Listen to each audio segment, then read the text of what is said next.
Mbokuri je kwambara neza nibisanzwe kuri Radio Star. Hano rero twaba turi kumwe n'abandi bantu bitabiriye CCA Ep30. Murabibona rero ko ndaberewe rwose kandi nawe byakubera. Umushanana atari umwambaro w'abantu bakuru nkuko kera twabitekerezaga. Kugira ngo wumve ko wambaye neza nuko ubanza kwiyumva wowe ubwawe.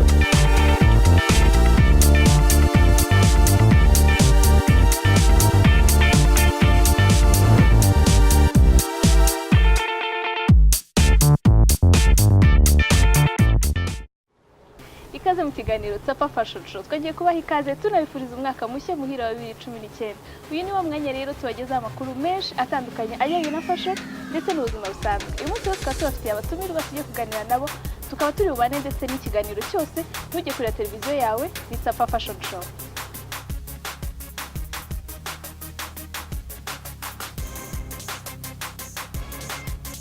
Reka rero dutangire ikiganiro cyacu duha ikaze abatumirwa dufite uyu munsi, batangira batwibwira. Ikaze mu kiganiro Tsapa Fashion Show. Murakoze cyane, nitwa Kabano Franco, nkaba ari je uhagarariye ihuriro ry'abamurika imideli ku rwego rw'igihugu, ariko nkaba mfite n'ishuri ryanjye ryigisha byo kumurika imideli rigakora na management y'abamodo yitwa Golden Models. Murakoze. Murakoze, nitwa Robert Kayihura, nkaba ndi umunyamakuru wandika fashion cyangwa wandika imideli ku kinyamakuru bita museke.rw cyangwa se www.museke.rw.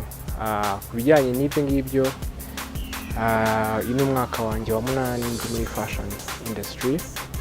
Natangiye ndi umumodo, nyuma nza gushaka kuba umudesigner, ubu ngubu promoting fashion. Ku kindi wenda abantu batanziho cyangwa se abantu benshi batabizi nuko 2017 cyangwa se 2017 nabaye umunyamakuru w'umwaka muri East Africa, ubwo ndavuga umunyamakuru wa fashion. Icyo gihembo nagiherewe muri Tanzania muri Swahili Fashion Week. Murakoze. Mwabyumvise rero ko turi kubwe n'inararibonye mu bijyanye na fashion. Rero ntujye kure, tuyute ko uramutse ufite igitekerezo, ikibazo cyangwa se inyunganizi, watwandikira kuri nimero ubona kuri screen yawe, cyangwa se uramutse waracikanywe n'ibiganiro byatambutse wakurikirana channel yacu ya YouTube ariyo Tsapa Fashion Show. Tugiye rero kuganira ku bintu bitandukanye byaranze umwaka wa 2018. Ese Franco, kanguhereho watubwira umwaka wa 2018 waranzwe n'ibitaramo se byiteguryo events zigiye zitandukanye zijyanye na fashion. Ese umwaka ushize wa 2018 hari itandukanizo wari ufite n'indi myaka, ese wari uhagaze ute? Navuga ko iteka ryose itandukanye riba rihari, nubwo ibitaramo tumenyereye bikomeye cyane hari ugaruka amazina yabyo byabaye nta gashya byagize cyane, ariko byarabaye nkuko bisanzwe biba buri mwaka. Ikintu navuga rero kiyongereyeho nuko hiyongereyeho zimwe muri defile demo cyangwa se bitaramo byo kumurika imideli gishyashya cyitwa Night Live Fashion Experience, kikaba gatatu kuva mu kwezi kwa 10 kugera mu kwezi kwa 12. Numva ko ari igikorwa cyiza kuko cyabashije guhuza nibura abamodo barenga 50. Tumenyereye ko habaho biriya bitaramo nka Kigali Fashion Week, Rwanda Culture, Collective Rwanda, Rwanda Modest. Uyu munsi twaba dufite na Night Live Fashion Experience itegurwa n'uwabaye mu modo, akaba umuyobozi w'abamodo ndetse akaba yarabaye muri ibi byo kumurika imideli cyane. Ni igikorwa cyiza kuko urumva ko abamurika imideli bibarutse noneho nutegura igitaramo cyo kumurika imideli. Robert, nk'umuntu w'umunyamakuru bamwitangazamakuru cyane cyane ukaba no muri fashion industry, wowe aho ngaho ubibona ute? Murakoze, ku bwanjye nekereza ko fashion industry umwaka ushize yarazamutse cyane ugereranyije n'indi myaka. Ndunga mu byo Franco amaze kuvuga nuko umwaka ushize nk'abantu bari kudukurikirana, ababashije gukurikirana fashion cyangwa se bagakomeza kureba amakuru yayo, nuko bagendaga babona ko umwaka wa 2018 bitaramo byariyongereye ugereranyije nuko imyaka ishize yabayeho. Ikindi cya kabiri cyabaye umwaka ushize nuko wasangaga noneho amazina y'abanyarwanda, ndavuga aba models n'aba designer, yavuye mu Rwanda noneho yambuka imbibi. Dutangira kubona aba fashion designer benshi bajya hanze, dutangira kubona aba models benshi bamenyekana. Urumva hari indi platform abantu bari muri fashion bagize. Si nibyo gusa, twagize n'umugisha wo gusurwa n'abantu batandukanye bafite experience ihagije muri fashion, harimo nka Julie McDonald, harimo abandi bategura Mercedes Fashion Week Accra na by the way bateganya no kuza kwitangiza no mu Rwanda ikaba Mercedes Benz Fashion Week Kigali. Ku bwanjye nekereza ko fashion industry umwaka ushize yarazamutse. Ikindi nakongeraho wenda nsa nkaho nsoza nuko nujya kureba urasanga fashion yarazamutse n'abantu batangiye kubimenya. Mbere hari ukuntu aba fashion yafatwaga mu Rwanda abamode ntabwo bahabwaga agaciro, ariko uyu munsi umuntu aratambuka bakamuha agaciro. Aba fashion designer mwarabibonye batangiye kuzamuka, hari ukuntu amazina yabo yatangiye kumenyekana. Nujya kureba urasanga nko mu myaka 3 ishize hari aba designer batari bafite naho bakorera, ariko nujya kureba urasanga benshi batangiye kubona aho bakorera, bafite fashion houses zikomeye nka Motion, dufitemo Uzi, dufitemo Sonia Mugabo, dufitemo House of Tayo, dufitemo Hot Basso n'aba designers benshi. Urumva ibyo bintu byose nibyo byerekana yuko fashion mu Rwanda yazamutse umwaka ushize. Ikindi nakongeraho cyanyuma nuko na policy ya Made in Rwanda ni mu bintu byazamuye cyane fashion industry umwaka ushize. Murakoze. Ese mubona ari iki cyatumye uwo mwaka umera gutyo fashion izamuka kuri urwo rwego? Nta kindi nuko abanyarwanda batangiye gusobanukirwa. Isi uyu munsi nimba umunyarwanda ashobora gufata amafaranga 180 akagura ishati yo munyarwanda yakoze, ikigaragaza ko yasobanukiwe. Mbere twumvaga ko fashion ari iby'abantu bajyamo babuze icyo bakora. Uyu munsi ni industry umuntu ashaka kujyamo ikamutunga akareka kandi kazi. Tuzi ingero z'abantu z'aba designers benshi barisakaza, ingero z'aba models nka Franco turi kumwe hano na kandi kazagira nako kumodelinga nako kwigisha, kandi biramufasha bituma byerekana yuko hari ikintu amaze kwigizaho. Same no mu itangazamakuru. Uyu munsi se nujya mu myaka 3 ishize nta itangazamakuru se byavugaga kuri fashion n'ibingahe, ariko nujya kureba ku ma TV urasanga hari ibiganiro byinshi bya fashion byaje nko kuri TV1 hari ikiganiro Tsapa Fashion Show. Nujya ku Museke urazuga hariho rubrique ya fashion. Uyu munsi umuntu ushaka kumenya amakuru ya buri munsi ya fashion arayamenye. Rero ikintu mbona cyazamutse ni imyumvire y'abantu yarakuze. Robert nk'umunyamakuru umuntu ubikurikiranira hafi, wowe ubona ute politike iri muri fashion uyu munsi? Nuvuga ngo policies leta yashyiriyeho fashion industry, uburyo fashion industry yazakiriye, uburyo izibyaza umusaruro, wowe ubona gute? Nibyo nahoze mvuga kare, iyi policy ya Made in Rwanda yatumye aba fashion designer bitinyuka. Mu Rwanda dufite n'izindi nganda zitari zo mu Rwanda zaje zivuye hanze uyu munsi zitangiye gukora ibikorerwa mu Rwanda. Nubwo zitaba ari umunyarwanda bikoze, ariko ibyo bintu tuzi ko bikorerwa mu Rwanda. Ku bwanjye rero mbona Made in Rwanda hari ikintu kinini yafashije fashion industry cyangwa aba fashion designer, byatumye bitinyuka. Ikindi bituma umunyarwanda abasha kumva yuko nimba nshobora kujya muri Louis Vuitton nkagura cyangwa se nkambara umwenda wa Chanel, uyu munsi nakwambara umwenda wa Sonia Mugabo kandi nkatambuka mu nzira kandi numva mberewe.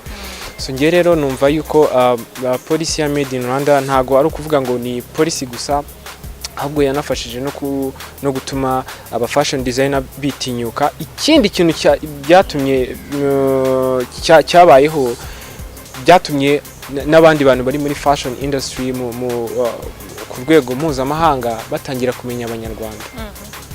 Ntabwo mbere twari tuzi ko umu fashion design hari umu fashion design ushaka kwitabira New York Fashion Week, ariko Sonia Mugabo murabibona, Cedric Mizero nawe yaritabiriye muri Milan Fashion Week. Joseline wo muri Rwanda Clothing yagiye muri Milan Fashion Week umwaka ushize. Hari n'andi ma fashion event yagiye aba menshi atandukanye. So neka ko iyi policy ya Made in Rwanda hari ikintu kinini cyane yafashije kuri fashion industry mu Rwanda. Hanyuma muri uwo mwaka wose ibyo byose byagiye biba, burya nta rugendo rutagira ibibazo. Habonetse izihe mbogamizi challenge zabaye mu mwaka ushize muri fashion industry zabari izihe? Challenge ya mbere nuko icyo navuga, challenge ya mbere irimo kuba nuko fashion isa nkaho irimo kuvuka. Hari ukuntu abantu batarayizera 100%. Yego icyo cyizere kirahari, ariko kiracyari gike. Ikindi cya kabiri, kubera isoko aba fashion designer bakirwanira ikiri rito, usanga hari ukuntu bagongana. Imbogamizi so zabayeho umwaka ushize nizo nakundaga kubona.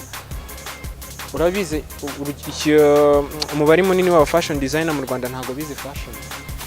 Bose iyo muganire barakubwira, ngiye nagize amahirwe yo kuganira na benshi, urumubaza se ni ibintu wize, arakubwira oya ni impano yanjye. Rero umwaka ushize habaye ikintu cyo kuvuga ngo aba fashion designer barigana mu myenda bakora. Uraza kubibona nujya kureba ku myenda isigaye isohoka, hari imyenda reka ndeke kuba mentioning, ariko barigana ko ninjya kuba mentioning ari byo nshaka kubateranya, barakigana ariko bitangiye kugenda bigabanuka. Izindi bogamizi zabayeho umwaka ushize nuko bisa nkaho ari sinavuga ngo iki, bisa of course bikubiyemo aho ngaho kuba nyine industry kirimo kuzamuka, byabaye imbogamizi kuri fashion industry, cyane cyane kuba fashion designer nabivuze. Ikindi cya kabiri imbogamizi zabayeho nyine nuko umwaka ushize kubera ko industry yari irimo kuzamuka, usanga ibitaramo bitarigeze byitabirwa cyane, kandi aba fashion producer ndavuga abategura ibitaramo nta kuntu bataba bagize, bashyiramo amafaranga menshi bagategura ibitaramo, hari n'abadatinya kukubwira ko bahombye. Nujya kuyibona muri Kigali Fashion Week, ntago Kigali Fashion Week twari tuzi mu myaka 3 ishize, ntago ari twabonye 2018, hari ukuntu umubare w'abantu wagabanutse. Nujya muri Rwanda Culture Fashion Show uraza kubona umubare waragabanutse, same as no muri Collective Rwanda, zose narazitabiye nazigiyemo.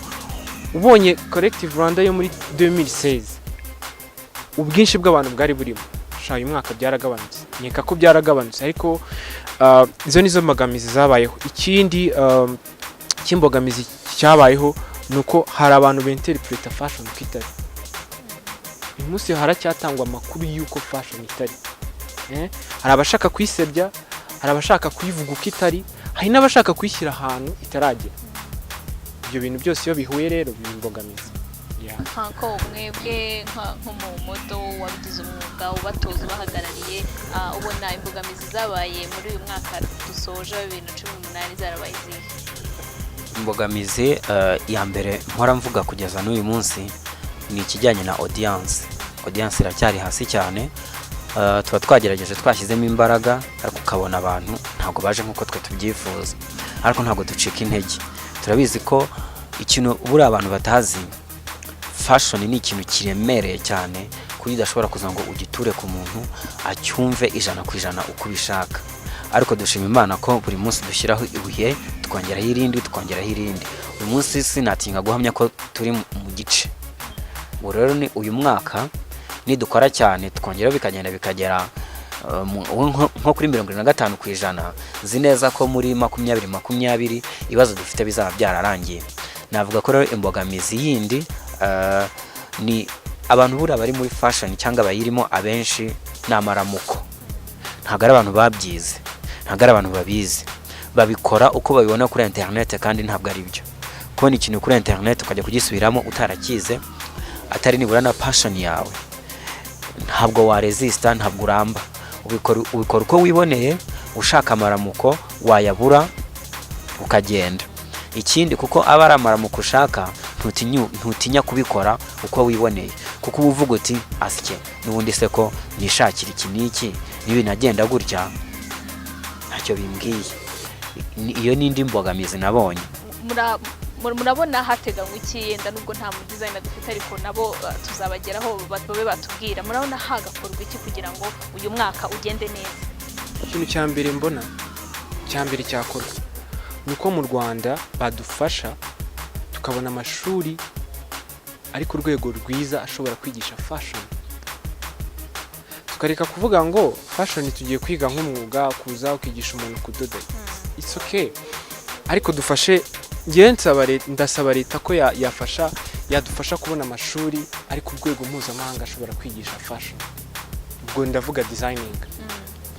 Ikindi cya kabiri cyakorwa uyu mwaka kugira ngo bibashe kugerwaho nuko abantu bari muri, ubwo ndavugira ku ba designer, ubwo nta modo ndaza kubageraho. Leta nidufashe kugira ngo dutangire kohereza aba designer mu bihugu byateye imbere muri fashion, bagende bige ubumenyi bazanye bazabuzana mu Rwanda, natwe tubone gutera imbere.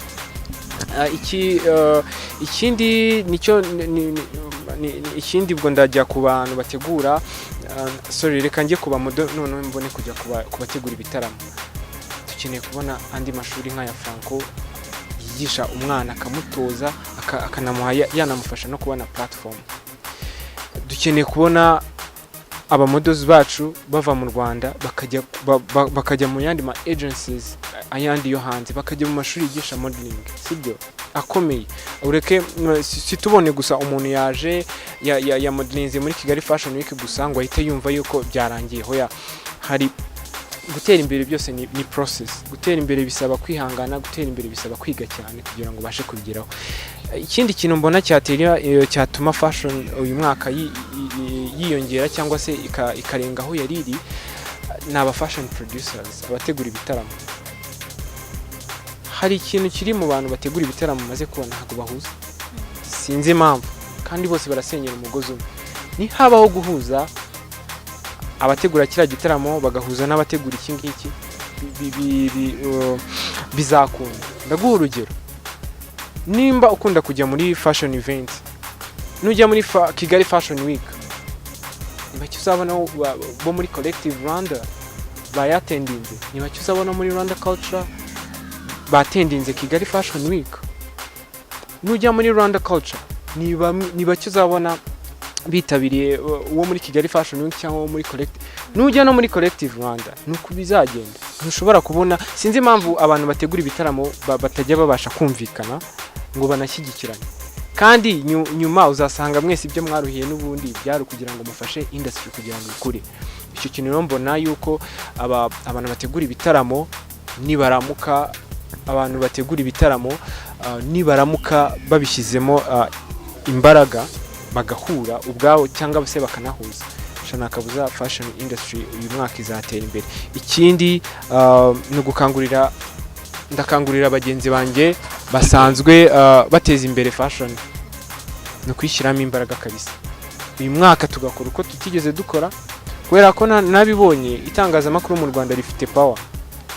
Uyu munsi nta munyarwanda udashobora kubyuka mu gitondo adasoma imbuga nkoranyambaga, adasura website, atareba amakuru yiriwe.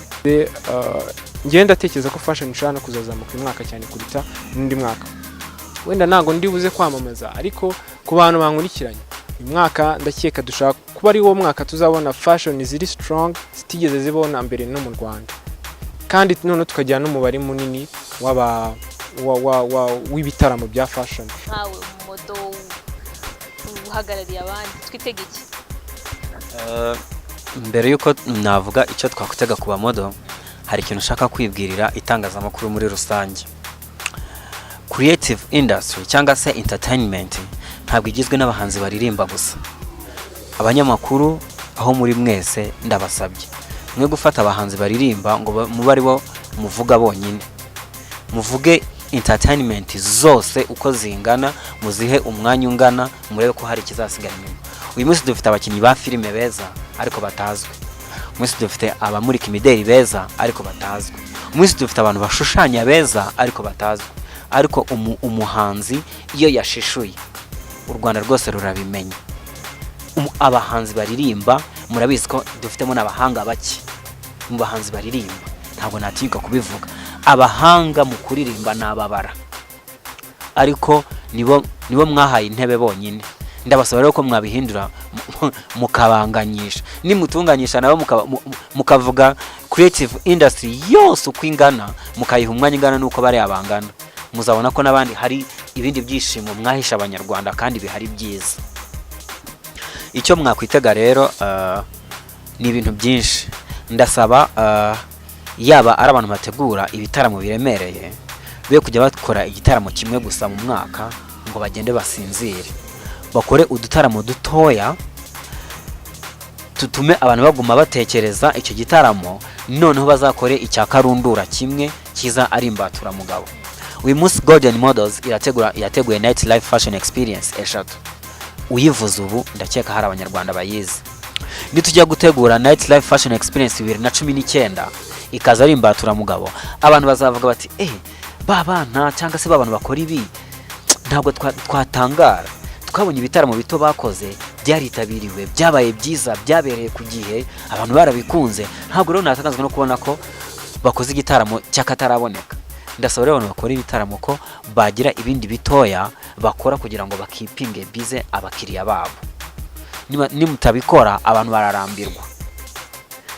Nihatabaho competition hagati y'abantu bategura, uvuga uyu munsi niba nakoze aka, ejo ngomba gukora aka, babe creative, bakorere ku gihe, babyicarire babikore neza. Nubona utabishoboye ubirekaho kugira ngo usebe uzakora undi mwaka, kuko mwese murabizi ko ushaka gusimbuka neza arabanza agasubira inyuma. Ntabwo byantangaze rero uretse gukora umwaka umwe umwaka utaha ugakora neza, aho kugira ngo ukore nabi ubikureho amanota. Abantu rero bazi ko gukora ukongera ukavugwa ari byiza kandi ari igihe uvugwa nabi. Ndababwira abanyarwanda rero ko uyu mwaka muzabona fashion zitari munsi ibitaramo bitari munsi ya 3 byongera ku byari bihari, kandi bizaza ari imbatura mugabo. Hari akandi kantu nibagiwe, uyu mwaka ngiye cyo numva nifuza kindi cyahinduka muri uyu mwaka, nuko numva yuko ibitaramo bya fashion ntago ari by'Kigali gusa. Kuki tubona ibitaramo muri Serena gusa? Kuki tubona ibitaramo muri Kigali Convention Center? Kuki tubona ibitaramo Kigali gusa? Numva uyu mwaka habaho uburyo ibitaramo bya fashion biva i Kigali bikagera no mu ntara.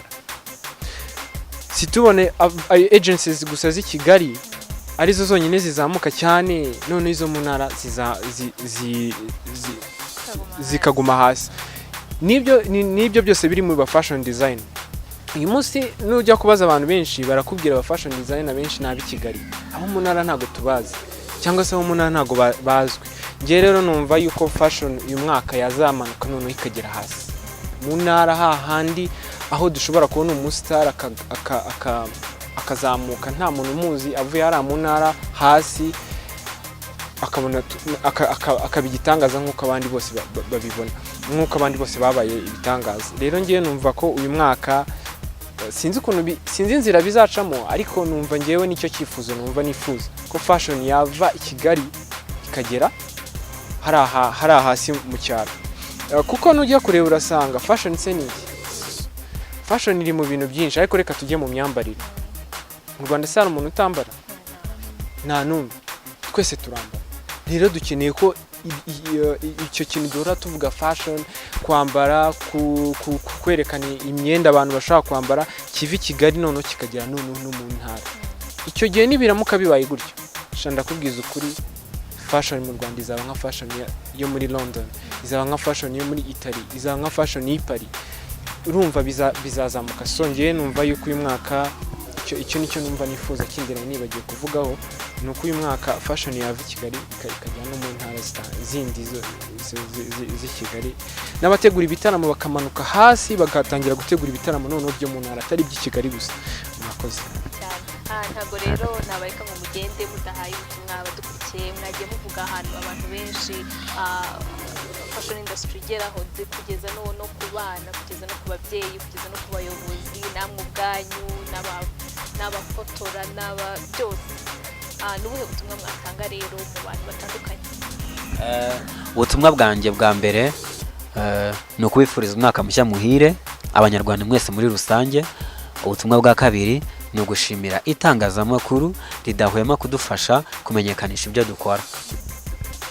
Kudesha bake mu bikora neza, ndabashimiye. Nkaba nsaba n'abandi muri rusange ko batugenera umwanya, kuko nta muntu uje wabatambaye, nta muntu utadekora, nta muntu utimakiya, nta muntu utoga. Ibi byose ni fashion. Ndabasaba rero ko n'abandi bakora ibindi biganiro bashyiramo akantu gatoya ka fashion. Ubutumwa bundi ndabugenera ababyeyi cyangwa se abanyarwanda muri rusange. Modeling cyangwa fashion ni umwuga nk'iyindi, ni umwuga utari uwo gukinisha, ni umwuga utunga umuntu ukoze neza, kuko burya ni impano, kandi impano ivamo ibintu bibiri. Impano ikintu cya mbere gufasha ni ukuramya Imana no kuyihimbaza. Impano ikigufasha cya kabiri ni ugukuramo ibigutunga. Rero buryo udakoresha impano yawe neza aho kugira ngo igukize irakwica. Babyeyi rero mutwumva, mufashe abana banyu bakunda ibintu bya fashion mwe kubaca intege ngo biriya bintu ni bibi. Uyu munsi jyewe ubahagaze imbere niko kazi nkora, niko kantunze. Buriya rero fashion ni ibintu byinshi. Ushobora gutangira niga modeling uyu munsi, ejo nyuma y'umwaka umwe nkaba umudesign. Urugero rworoheje, bakubaje umudesign wa mbere hano mu Rwanda ntiwatinyuka kuvuga motion yakoze ibitaramo 3 byonyine, ari byo jye nateguraga byitwaga Friday Fashion Show, na hindi defile de mode yari yarakoze. Nibyo zonyine ya defiye 2014 2015 atangira ku mudesigner. None se mubyeyi udukurikiye urumva uyu munsi niba ujya kwamaza ugatanga 100 ukagura umwenda, si modeling abikesha? Banyarwanda rero ndabasaba ko mwashyigikira ibintu byo kumurika imideli no kuyitunganya, kuko ni ikintu cyagutunga kandi kikaguhesha agaciro ndetse n'ishema. Tumwa nanga ngewe nta bundi nanjye nabanza kwifuriza umwaka mushya muhire abanyarwanda muri rusange n'abari kundeba mwese, mbifurije umwaka mushya muhire, muzababere mwiza kandi muzahaye umurongo. Ikindi noneho natanga ubutumwa kuri uyu mwaka ni nko mu byiciro bibiri. Icyiciro cya mbere ndagiha ubutumwa ku ba fashion designers. Ngewe rwose ntababeshye ngiye ndambiwe kubona aba fashion designer benshi bigana.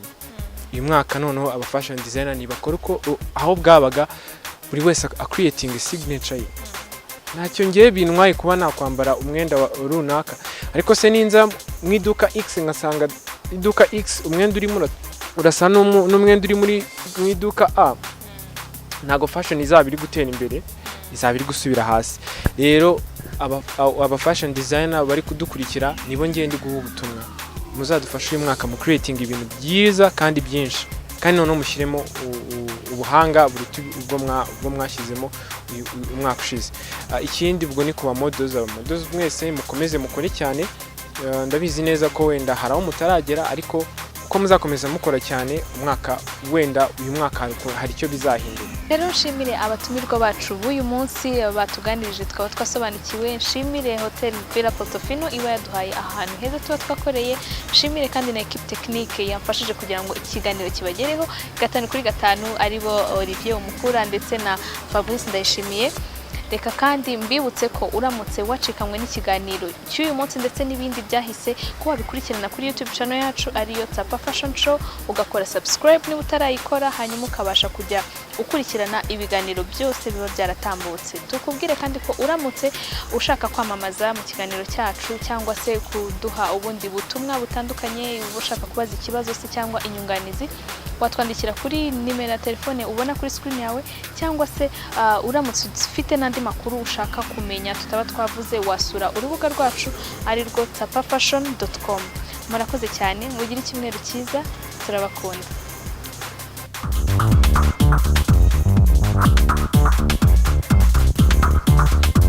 Mbokuri je kwambara neza ni bisanzwe kuri Radio Star. Hano rero twaba turi kumwe n'abandi bantu bitabiriye CCA Ep30. Murabibona rero ko ndaberewe rwose kandi nawe byakubera. Umushanana atari umwambaro w'abantu bakuru nkuko cyera twabitekerezaga. Kugira ngo wumve ko wambaye neza nuko ubanza kwiyumva wowe ubwawe.